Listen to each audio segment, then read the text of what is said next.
Halo pemirsa GPR TV, dari Sabang sampai Maroke, dari Miangas hingga Pulau Rote. Bertemu lagi bersama saya Bona Azarinisa dalam program Juru Bicara. Pemirsa, Global Platform for Disaster Risk Reduction atau GPDRR yang ke-7 tahun ini dilaksanakan di Indonesia, tepatnya di Bali. Dengan terpilihnya Indonesia sebagai tuan rumah pelaksanaan GPDRR yang ke-7 ini merupakan salah satu kebanggaan bagi Indonesia dalam memimpin kegiatan berskala internasional. Dan dalam hal ini Kementerian Komunikasi dan Informatika Republik Indonesia tentunya juga memiliki peran yang besar dalam menginformasikan berbagai hal terkait dengan pelaksanaan GPDRR. Dan untuk mengetahui lebih jauh lagi terhadap Global Platform for Disaster Risk Reduction ini, kita akan berdiskusi bersama dengan Dirjen IKP Kementerian Kominfo Republik Indonesia, Bapak Usman Kansong. Assalamualaikum, selamat malam Pak Dirjen. Waalaikumsalam, selamat malam Mona. Baik, Pak Dirjen, ini tahun 2022 Indonesia tentunya harus berbangga bisa menjadi tuan rumah pelaksanaan GPDRR yang ke-7. Nah, Pak Dirjen, kalau melihat sejauh ini terkait dengan pelaksanaan GPDRR ini dan terpilihnya Indonesia sebagai tuan rumah ini, seperti apa Pak Kominfo melihat hal ini?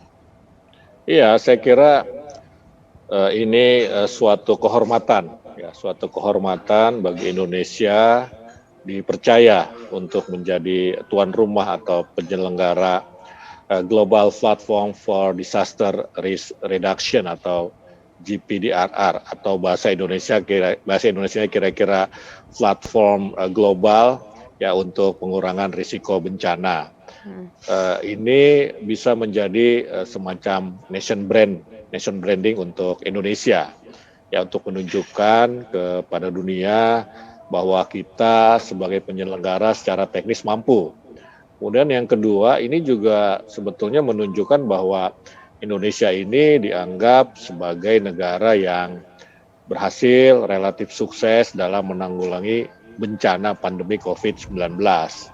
Ya, kita menjadi tempat penyelenggaraan karena kita sukses ya menekan COVID-19 ya, karena memang tidak mungkin orang sebegitu banyak berkumpul kalau kita tidak aman atau belum aman dari COVID-19 begitu. Nah, kemudian di sisi lain ini juga sebetulnya menjadi peluang besar bagi Indonesia ya untuk meningkatkan kapasitas dalam pengurangan risiko bencana, dan kita bisa menggugah kesadaran publik, bahkan kita bisa mengajak publik berpartisipasi secara aktif dan positif dalam mengurangi risiko bencana. Ya, bagaimana misalnya masyarakat kalau menghadapi katakanlah ya gempa begitu, ini masyarakat akan semakin resilient ya, akan semakin punya daya tahan yang bagus ya, punya mitigasi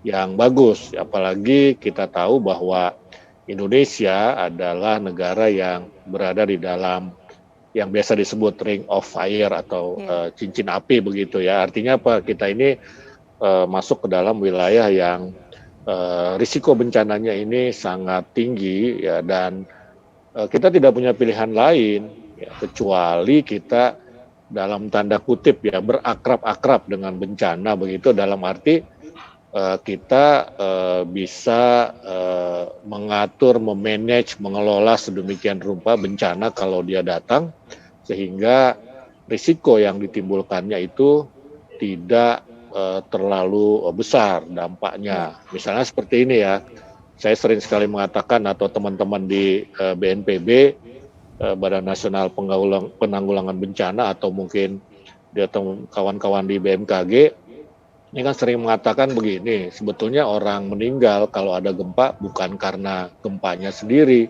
ya, tetapi karena tertimpa tembok yang runtuh misalnya begitu kan. Nah, jadi persoalannya adalah bagaimana kita tanggap terhadap dampak-dampak yang ditimbulkan oleh satu bencana, misalnya gempa tadi itu begitu kan, yang menimbulkan tembok runtuh ya, bagaimana kita menghindari itu. Nah, ini yang saya kira menjadi peluang bagi kita juga, dan kesadaran kita untuk memitigasi bencana atau mengurangi risiko bencana atau resilience terhadap bencana ini kan akan juga mendorong pembangunan berkelanjutan begitu. Artinya gini, kalau kita resiliensinya kuat, kita tidak akan ragu membangun sesuatu kan begitu, ya kan. Kalau kita belum apa sudah takut, oh nanti gempa, nanti ini, nanti itu, ini akan menghambat ya proses pembangunan berkelanjutan. Ya, apalagi pasca COVID ini kan kita terus mencoba berubah, ya, mencoba memulihkan ekonomi dan ekonomi bisa dipulihkan. Salah satunya adalah dengan pembangunan berkelanjutan. Nah, ini juga memunculkan kesadaran bagi kita untuk bagaimana kita membangun sebuah ekonomi, sebuah industri atau pembangunan yang green, yang hijau ya. Karena kan bencana juga salah satunya juga disebabkan oleh pembangunan yang tidak mempertimbangkan lingkungan begitu loh. Nah, ini saya Iya. kira betul-betul berkah, betul-betul kehormatan bagi Indonesia.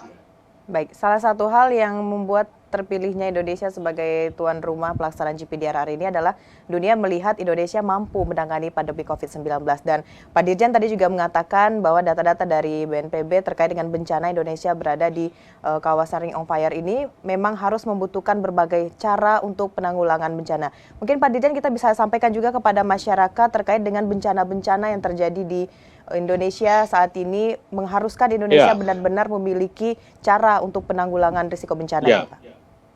ya. Jadi kalau berdasarkan data, 42% dari total 514 kota dan kabupaten di Indonesia itu risiko bencananya tinggi ya.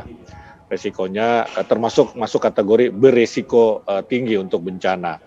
Nah, menurut Indeks Rasio Bencana Indonesia atau IRBI atau IRBI 2021, selebihnya dikategorikan exposure bencananya ini sedang. Nah, oleh karena itu tidak ada jalan lain kecuali kita memperkuat resiliensi atau ketangguhan ya untuk menghadapi bencana ini. Tidak ada pilihan lain. Ya, ini pilihan katakanlah pilihan utama atau pilihan satu-satunya, sehingga memang tanggung jawab bersama sangat diperlukan. Tentu saja pemerintah sebagai katakanlah leading sektornya yang berada di depan, tetapi tanpa partisipasi seluruh komponen masyarakat juga tidak akan berguna resiliensi bencana yang sedang kita gaungkan begitu. Nah, kita juga sudah mencanangkan, kita sudah membuat master plan penanggulangan bencana jangka panjang 2020-2024. Visinya adalah ya kita menjadi bangsa yang tangguh pada 2045, dan Indonesia juga sudah merumuskan standar pelayanan minimal penanggulangan bencana atau SPMPB di tingkat kota sejak 2018. Nah, kalau kita lihat data ya, ini mohon maaf agak panjang sedikit, ya hingga 31 Maret 2022 itu tercatat ada 1.019 bencana alam di Indonesia yang mengakibatkan 1.500.000 lebih orang menderita ataupun mengungsi. Dan tetapi Indonesia dinilai mampu melakukan penanggulangan dan resiliensi dengan baik. Ya, contohnya tadi lah pandemi COVID itu kan masuk kategori bencana kan begitu ya. Kemudian juga bencana-bencana lain ya risikonya relatif sudah bisa kita kurangi begitu. Nah, COVID tadi bencana non alam, penanggulangannya tadi kita sampaikan ya kita relatif sukses, ada inovasi-inovasi begitu kan, kemudian ada integrasi, ada gotong royong untuk mencapai resiliensi berkelanjutan. Ini kan kita sudah mau memasuki era endemi, dan endemi itu menunjukkan ketangguhan sebetulnya itu gitu. Jadi saya kira kita di GPDRR kemarin itu kita saling belajar best practice negara-negara masing-masing begitu. Kita bisa belajar dari Jepang misalnya untuk urusan gempa. Nah, begitu juga untuk yang lain-lain begitu. Kira-kira seperti itu, Mona. Baik, tentunya dengan alasan yang disampaikan tadi, dengan data-data membuktikan bahwa Indonesia memang perlu mengikuti forum ini secara serius untuk menemukan berbagai solusi dan berdiskusi dengan delegasi lainnya. Baik Pak Dirjen, setelah jeda kita akan bahas lagi mengenai kegiatan GPDRR yang dilaksanakan di Bali, namun pemirsa kita akan jeda pariwara berikut.